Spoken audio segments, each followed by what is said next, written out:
Now finally I have completed all the explanations और एक मैं कंप्लीट तुम लोगों को इसका समरी बना के दे देता हूँ.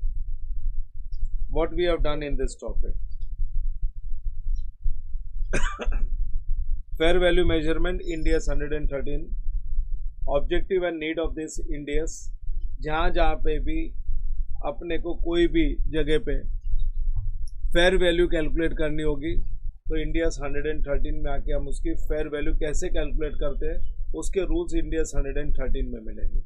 इंडियाज 113 का नाम ही फेयर वैल्यू मेजरमेंट है. अगर हम लोग इन्वेस्टमेंट्स की फेयर वैल्यू निकालते हैं इंडियाज 109 में तो वो स्टैंडर्ड हमको बोलता है जाके रूल्स चेक करो इंडियाज 113 में.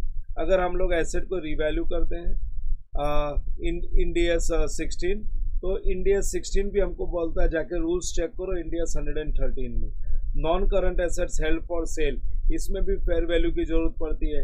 एग्रीकल्चरल बायोलॉजिकल एसेट्स में भी फेयर वैल्यूएशन चाहिए अपने को. ये सब के रूल्स हमको इंडिया 113 में मिल जाएंगे. जहाँ जहाँ पे भी जिस जिस स्टैंडर्ड में अपने को फेयर वैल्यू निकालनी है उसके रूल्स हमको यहाँ पे मिलेंगे. नाउ कॉन्सेप्ट नंबर 2 में मैंने बताया था लेकिन 3 इंडियाज इनको फॉलो नहीं करते. A lease accounting India 116 then impairment and share based payment इनके फेयर वैल्यू निकालने के अपने खुद के टेक्निक्स हैं. फिर हमने 4 फैक्टर्स देखे थे. Restriction entity versus asset. हमको एंटिटी का रेस्ट्रिक्शन नहीं देखना है एसेट की फेयर वैल्यू निकालने में. अगर एसेट कोई भी पर्पस के लिए यूज़ हो सकता है उस पर कोई रेस्ट्रिक्शन नहीं है तो विदाउट रेस्ट्रिक्शन जो जो पर्पस के लिए यूज़ हो सकता है सब पर्पस में उनकी फेयर वैल्यू निकालो और the highest fair value will be consider. लेकिन अगर यूज़ ऑफ एसेट पे रेस्ट्रिक्शन है तो जो पर्पस के लिए वो यूज़ हो सकता है उसी की amount will be the fair value. So with fair value with restriction निकाला जाएगा. हम पहले इंडिविजुअल एसेट्स की फेयर वैल्यू निकालेंगे लेकिन अगर इंडिविजुअल एसेट्स की फेयर वैल्यू नहीं निकाल सकते या हमारी रिक्वायरमेंट नहीं है तो हम ग्रुप ऑफ एसेट की फेयर वैल्यू निकालेंगे. हाँ, ग्रुप ऑफ एसेट की फेयर वैल्यू को कैरिंग अमाउंट के रेशियो में डिस्ट्रीब्यूट किया जा सकता है जैसे इम्पेयरमेंट में करते थे. तो स्टैंड अलोन या grouping as per your requirement. Number 3 कौन से मार्केट में जाएंगे फेयर वैल्यू के लिए. फेयर वैल्यू के लिए हमको जो जाना है ना या तो प्रिंसिपल मार्केट में जाना है या most advantageous market. Principal market कौन सा मार्केट होता है. अरे प्रिंसिपल मार्केट वो मार्केट होता है जहाँ पे हम लोग मैक्सिमम वॉल्यूम ट्रांजैक्शंस देखेंगे. मैक्सिमम ट्रांजैक्शंस के वॉल्यूम उधर ही होते हैं. लेकिन मोस्ट एडवांटेजेस मार्केट का मतलब है second hand active second hand market जहाँ पे ये एसेट बिकता है.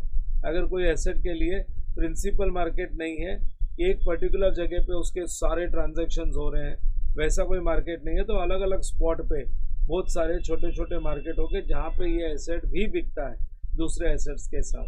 सो उसको बोलते हैं मोस्ट एडवांटेजेस मार्केट. अच्छा, रिगार्डिंग एक्सपेंसेस प्रिंसिपल मार्केट में ट्रांजैक्शन कॉस्ट नहीं देखना है अपने को. We don't have to deduct transaction cost but in case of most advantageous market transportation cost and transaction cost दोनों ही हमको डिडक्ट करके नेट फेयर वैल्यू निकालनी है. फिर हम लोग आ गए फेयर वैल्यू मेजरमेंट टेक्निक्स पे. मार्केट अप्रोच और income approach and replacement cost approach. ये रिप्लेसमेंट कॉस्ट अप्रोच तो एकदम लास्ट अप्रोच है जो हम लोग यूज़ करेंगे सिर्फ और सिर्फ जब पहला 2 मार्केट अप्रोच और इनकम अप्रोच से काम नहीं चले. सी मार्केट अप्रोच में क्या होता है ना, अगर फाइनेंशियल एसेट्स की बात करूं और मेरा इन्वेस्टमेंट्स इन शेयर्स है डिबेंचर्स है बॉन्ड्स है तो अगर लिस्टेड कंपनीज है तो उसकी कोटेड प्राइस अवेलेबल होगी number of shares into quoted price तो तुमको वैल्यू मिल जाएगी तुम्हारे इन्वेस्टमेंट्स इन फाइनेंशियल एसेट्स की.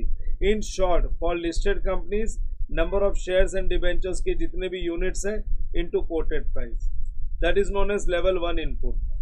लेकिन अगर तुम्हारी कंपनी लिस्टेड कंपनी नहीं है तो फिर हम लोग लेवल 2 इनपुट पे जाते हैं और लेवल 2 इनपुट पे अपने पास 2 केसेस मिलेंगे. नंबर 1 तुम्हारी लिस्टेड कंपनी नहीं है लेकिन कोई सिमिलर लिस्टेड कंपनी होगी ना तुम्हारी जैसी जो सेम टाइप के गुड्स में डील करती है जो सेम साइज की कंपनी है तो तुम ये मान के चलोगे कि अगर तुम्हारी कंपनी लिस्टेड होती तो तुम्हारे भी शेयर के यही प्राइस होते तो तुम वो सिमिलर कंपनी के कोटेड प्राइस ले लोगे और उससे तुम्हारी fair value. It is allowed by India 113. This is level 2. लेकिन लेवल 2 में एक चॉइस और दिया हुआ है कि कोई सिमिलर लिस्टेड कंपनी नहीं है, तो फिर वो केस में सेकेंड हैंड मार्केट में चले जाओ, उसका सेकेंड हैंड मार्केट होगा, वहाँ से उसकी फेयर वैल्यू मिल जाएगी। लेकिन ना तो वो लिस्टेड कंपनी उसके जैसी कोई कंपनी है, ना उसका कोई सेकेंड हैंड मार्केट है, तो फिर मार्केट अप्रोच खत्म। फिर अनऑब्जर्वेबल मार्केट, जो मार्केट से वैल्यू नहीं मिल सकती है ना, उसको बोलते हैं अनऑब्जर्वेबल मार्केट। और हम फॉलो करेंगे income approach, that is known as level 3 input. Income approach में जो भी कैश फ्लोज आ रहा है ना, जो भी कैश फ्लोज जनरेट हो रहा है ना, वो कैश फ्लोज जो भी जनरेट हो रहा है, वो कैश फ्लोज की प्रेजेंट वैल्यू निकालो, प्रेजेंट वैल्यू का total mall, that is the fair value of your financial asset.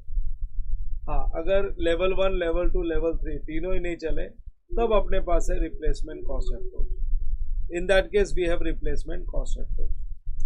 That means we can apply ये फर्स्ट और सेकेंड अप्रोच, ये जो मार्केट और income approach level 1, level 2, level 3 सारी की सारी फेल हो जाए ना, तो हम लोग बोलेंगे कि अगर ये मार्केट में मैं एसेट को रिप्लेस करूं तो नया एसेट कितने में है, that is a fair value of asset. So this is what we have learn in this standard, और क्वेश्चन आंसर्स भी यही बेसिस पे है। कुछ प्रैक्टिकल क्वेश्चंस है जिनका मैंने काफ़ी सिंप्लीफिकेशन किया, जब तुम करोगे तो तुमको आइडिया आएगा कि मॉड्यूल के सॉल्यूशन से तुमको समझेगा नहीं, और जब मैं कराऊंगा तो आ जाएगा।